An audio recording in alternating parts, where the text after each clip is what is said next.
Hello everyone, welcome to the PMP exam question and answers practice session for September. So just like the previous months, we would be solving 5 medium to high difficulty level PMP exam style questions today in this video.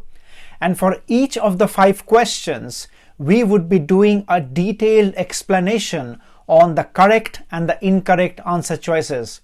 The intent of this exercise is firstly to test how well you are prepared for the PMP exam.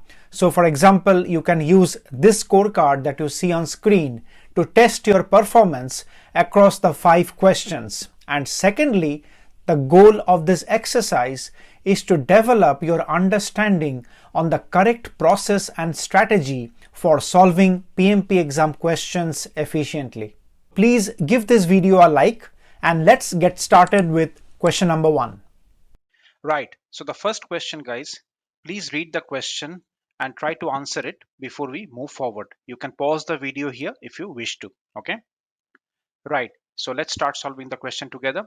The product development team is in the process of launching an online landing page on their existing website 𝗓𝗑𝒄𝒊𝒕𝒉𝑹𝒂𝒚, okay, to showcase their newly launched women's grooming product.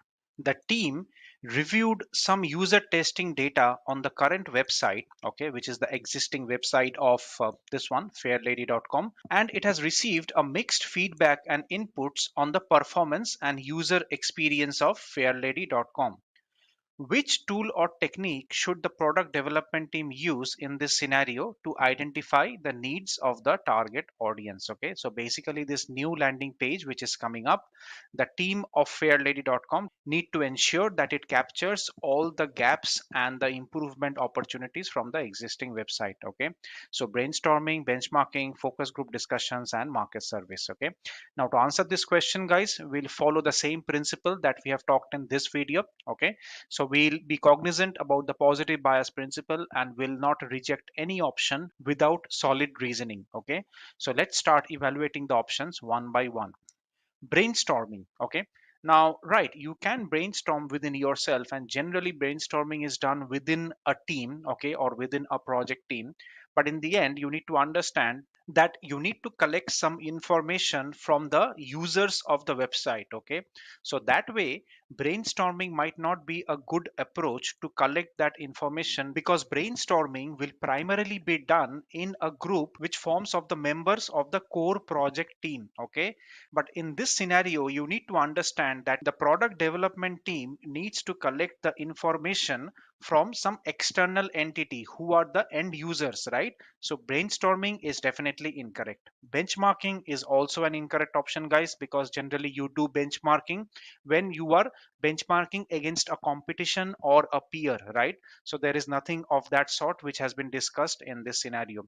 Focus group discussion, that is a very good option, guys, because basically what you do in a focus group is that you collect all the users within a single meeting or in a room and discuss about what are their feedbacks in terms of getting the right kind of inputs to develop a product. Okay, and that information generally comes directly from the mouth of the customer, also sometimes called as the voice of the customer. Okay, market survey is also something very generic, guys, because generally market surveys are used to collect some very generic data which is done at the very onset of a project sometimes. Okay, but generally for this scenario, guys, focus group discussion is the best option, because that is the forum where you can get all the users in a single table and get the right kind of inputs which is needed to design the new landing page. Okay, so the correct answer to this question is option C, which is focus group discussions.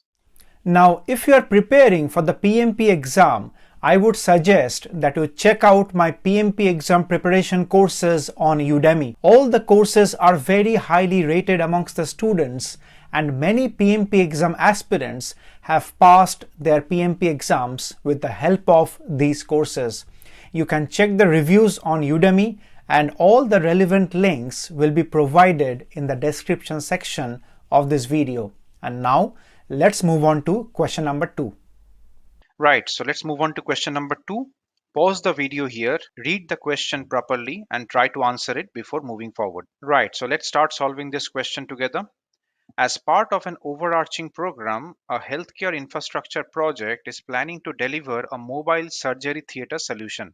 Okay, the supplier providing the technology needs to demonstrate a proof of principle before rollout. So this is often called a proof of concept or also called prototyping. Okay, the agile part of the project is scheduled to complete in 12 weeks. Okay, now we can safely assume that this proof of principle or prototyping part of the project is the agile part of the project which is being referred to in this question.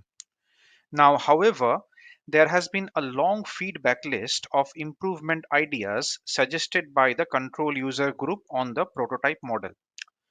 Some of these are dependent on external events, which can trigger unforeseen costs and scheduling issues. How should the project manager manage this situation? And there are four options which are given. Now, if we go back to our steps of solving scenario-based question, guys, what we need to do first is to read the stem of the question and identify whether it's a type 1 or a type 2 question. Now, if you see here, the scenario is given, most probably it's a hybrid or a agile kind of scenario. And with the stem, which mentions that how should the project manager manage this situation, typically hints to a type 1 question. Okay, so it will be the ideal project manager behavior framework coupled with the positive bias principle that we need to use. And what is positive bias principle, guys? It is the premise that we will not reject any option until and unless there is a solid reason to reject that option. Okay, now with that in mind, let's try to evaluate the options A, B, C, and D and try to find out the correct answer. Option A, reassign the outstanding user stories to the next sprint. Okay, now this is incorrect, guys. Okay, because there has been a long feedback list of improvements already with you, and also you are in a particular sprint at this moment. Now this typically means that you are not taking into consideration any outstanding issue in your current sprint and just pushing off these issues into the next sprint. Okay, now that is not right in a agile project. During sprints in agile projects, you always do an exercise which is called a backlog refinement exercise. Okay, you might want to watch this video on my YouTube channel which talks about the different ceremonies of agile projects, and here I have explained what a backlog refinement exercise is. So that happens during the sprint. Now, reassigning user stories to the next sprint and not taking into consideration the problems or let's say the concerns that the user stories are bringing with them in a particular sprint is not a good approach as a scrum master or the product owner. Okay, so for that reason, option A is incorrect. Option B, choose which feedback ideas to include and which ones to reject on a personal basis. Now, this might have been a good option, but you know which part of this option makes this an incorrect option? It is this part of personal experience, because this is totally off track from a servant leadership behavior. And with this option, what you are doing is you are taking the team out of the equation and taking a decision yourself. Okay, so that is incorrect. So for that reason, option B is incorrect as well. Now make a note, guys, how we are analyzing each and every option and rejecting them just not because it doesn't feel right, it doesn't seem right, it doesn't hear right, etc. But we are rejecting them only on solid grounds. Okay. Option number C, plan a sprint to include the improvement ideas accounting for the dependencies of the external events. Now, this looks as a pretty good option to me because it is talking about planning a sprint to include the improvement ideas which your control user group is asking for, okay, and accounting for the dependencies of the external events which has been discussed in the scenario as well. So that looks like a holistic option, but we'll hold this option for now till we evaluate option D. Option D, fast track the project by planning to run parallel sprints. Now this is also incorrect, guys. And the reason is quite simple, that once you do a fast tracking, there is obviously a higher cost that is involved. And also the scenario doesn't give enough confidence that just by running parallel sprints, you will be able to resolve the issues or the queries of the control user group, or maybe take into consideration the improvement ideas. And also you will be able to take into account the external dependencies or the external events. So this looks like quite a long shot option to me, and that is why option D is incorrect as well. So the correct answer to this question is option C, which is to plan a sprint to include the improvement ideas and at the same time accounting for the dependencies of the external events as it has been mentioned in the scenario. Now, before we move on to question number 3, guys, I would like to introduce you to my PMP exam study group on YouTube. It's a monthly subscription based membership model, and you will get daily posts on highly nuanced tips and tricks to prepare for your PMP exam, which are generally not discussed on my YouTube videos. You can try it out for a few months and cancel anytime if you wish. Feedback from students for this study group has been excellent. Question number 3, guys. Pause the video, read the question and try to answer it before we solve it together. Right, so let's start. A critical activity during a sprint was delayed due to some impediments which were not resolved on time. Okay. However, the delay was within tolerance set by the client and hence it did not cause any major escalation. Okay. The product owner wants to prevent this type of situation from occurring in future. Okay, so this is a very important term which you need to note when you are reading the question in step 1 of the 3-step framework that we have discussed. Okay, now which is the best suited agile ceremony to discuss this issue? So I'm assuming, guys, that by now you know the basics about agile ceremonies. Okay, if not, please go ahead and watch this video on my YouTube channel.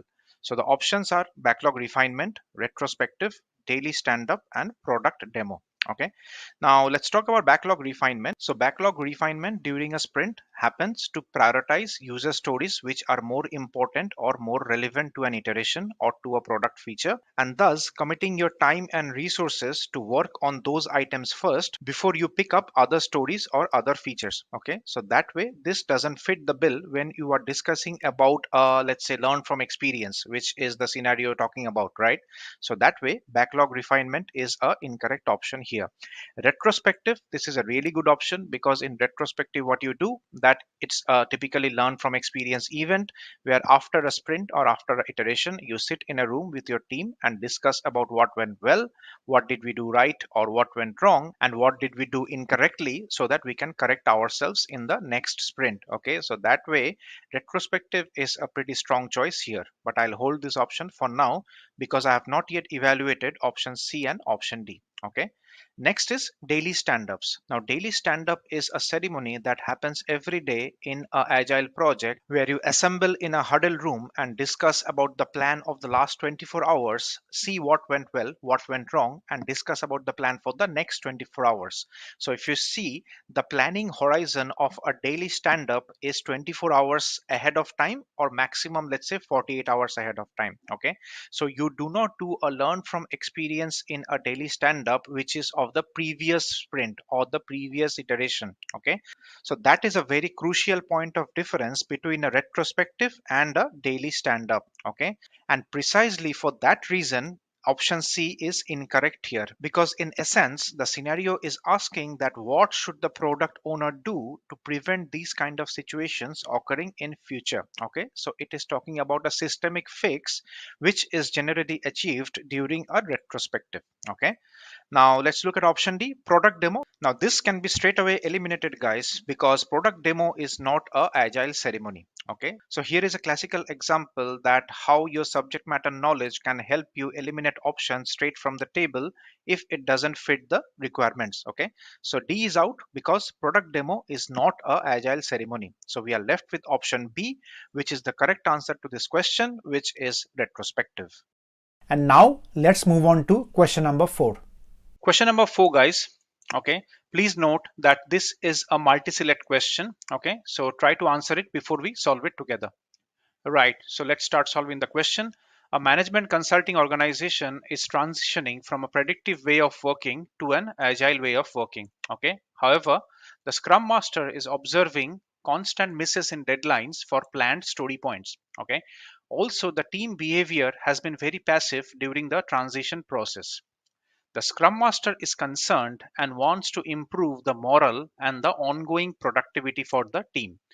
Which of the actions should you ideally take as a project manager or as a scrum master in this scenario? Okay, and it will categorically tell you in the PMP exam that how many options you need to choose from the options provided, okay, in a typical multi-select question. So let's start evaluating the options one by one.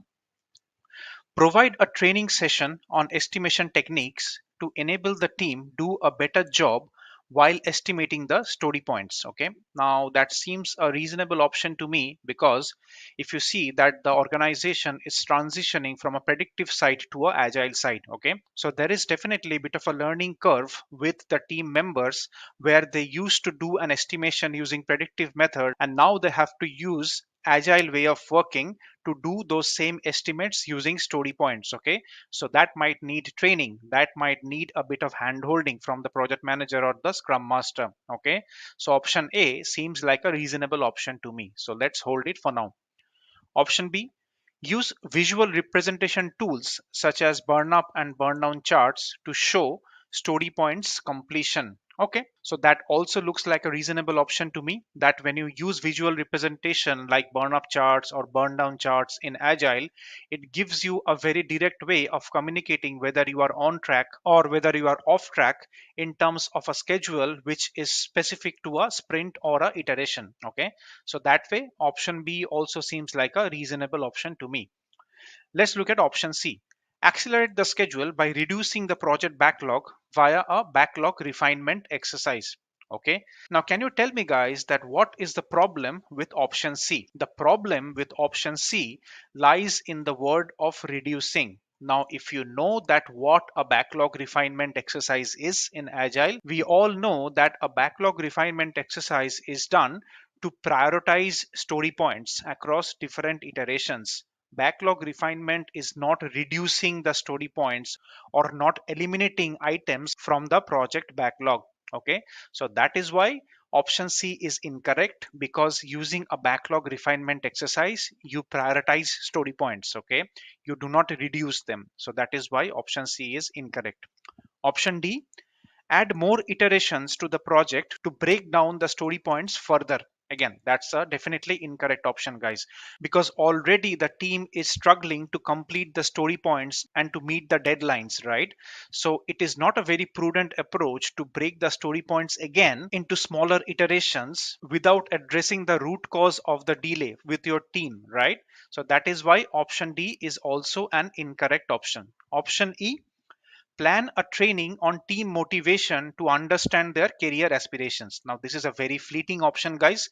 You can do a team motivation training to understand their career aspirations, but it is no way linked to this scenario in question. Okay, so again, beware of such options which might look like a good option in a general sense of project management, but these kind of answer choices do not link in any way to the context or the project management scenario provided in the question. Okay, so that is why option E is incorrect, and the correct answer to this question is option A and option B. Also, a very important point to note for option D, guys, is at this condition where the team is struggling to manage with the existing work, where the team is transitioning from, let's say, waterfall to a agile project. If you as a scrum master start breaking down the story points into further smaller chunks, it will become a lot of micromanagement for you. Okay, now the team who is not trained, who is not capable with the agile way of working, having so many story points to manage, having so many story points to prioritize, might not be a good approach to solve the situation. Okay, so that is also one of the reasons why option D is incorrect. And finally, let's move on to question number 5. Remember, the target is to get all the 5 out of the 5 questions correct, okay? However, the minimum expectation is that you will get at least 4 out of the 5 questions correct to consider yourself fairly well prepared for your PMP exam. You can assess your level of preparation according to this scorecard. So here comes question number 5. Okay, so question number 5, guys. Please read the question and try to answer it before we solve it together. Right. A highly classified project has key stakeholders located across 5 different countries such as India, China, UK, UAE, and Mexico. One of the key sponsors of the project from Mexico requests some key information to be shared urgently to help her mobilize project funding. Okay. What steps should you take as a project manager? And it has given you 4 options. Now this shouldn't be too difficult, guys, for you, right? Let's look at the options one by one. Option A, share the information at the earliest, since this is a request from one of the project sponsors. Incorrect. And that's primarily because since this is a highly classified project and you have 5 different countries representing the project, it is quite natural that you will have different sponsors across different countries mobilizing the funding of that country for the project. Okay, but that doesn't necessarily mean that there will be free exchange of information across all the sponsors unless it has been documented somewhere in the project, right? So that's why option A is definitely incorrect. Option B, consult the communication management plan to verify the request. Now we are talking, right? So this is where in the communication management plan, you will have the details of what kind of information and to what level could be shared across the sponsors or the stakeholders in the project. And you can use this to verify the request of the sponsor from Mexico who is asking you to share some details of the project. So this looks like a good option, but let's hold it for now. Option C, consult the stakeholder engagement plan to verify the request. Okay. Now, verification of the request is the right part of this option, but the incorrect part of this option is the stakeholder engagement plan. Because in the stakeholder engagement plan, you will not be able to find such kind of information sharing guidelines, okay? Because the stakeholder engagement plan provides you the plan of how you can keep the stakeholders engaged throughout the project, and that doesn't necessarily mean that it is only your project sponsors. It can mean the other parties who are involved in the project as well, directly or indirectly. So that way this option is incorrect because it is referring to an incorrect artifact to review this information. So option C is off the table definitely. Option D, report this project governance as a potential breach of confidentiality. Now this option is taking it a bit too far, right?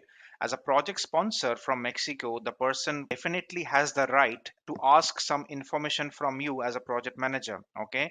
But it is your responsibility to review the relevant documents and artifacts and verify the request before you can share it with that person, okay? So this is no way a breach of confidentiality until and unless that person is forcing you to share some document which that person is not allowed to view, and that is documented as part of the communications management plan or as part of the project governance plan in the project in question. Okay, so I hope none of you have selected option D, right? So the correct answer to this question is option B, which is to consult the communications management plan first and then verify the request, and if it is okay to share the required information, it can be shared with the project sponsor from Mexico to help her mobilize the required project funding. I hope you liked the session, guys. Please press the like button and subscribe to this channel if you really found this session helpful for your PMP exam preparation. Also, do not get demotivated if you have scored less, okay? Remember, the key is to analyze and learn from your mistakes and course correct now so that you do not get caught out during the actual PMP exam, okay? Thank you for watching, and I will see you again in the next video.